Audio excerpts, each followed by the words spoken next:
Welcome back, everyone. Today we are going to be finding the parametrization for each of these ellipses. So this one here, and then there's a part 2, which is this one here.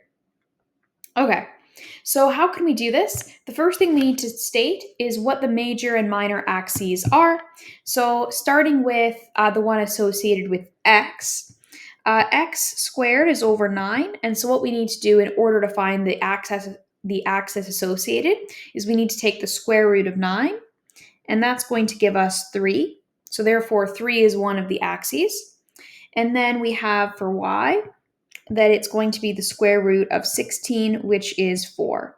That tells us that 3 is the minor and 4 is the major, because 4 is a bigger number than 3.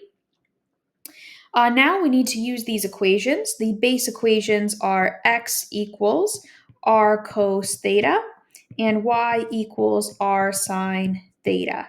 Now in this case, we're going to set theta equal to t, because t is our parameter we're going to use. And then we're going to set each of the r's to something different. So one of them to the major axis, one of them to the minor axis. In this case, x is associated with the minor axis because it's x squared over 9, and the square root of 9 is 3. So therefore, it's going to be x is equal to 3 cosine theta.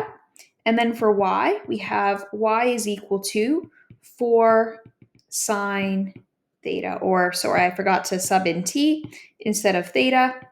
And there we go. Okay, let's try another one. So here we have x squared plus y squared over 25 is equal to 1.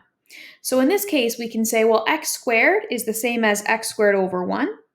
So this tells us that for x, we want to take the square root of 1, which is just 1. And then for y, we want to take the square root of 25, which is 5.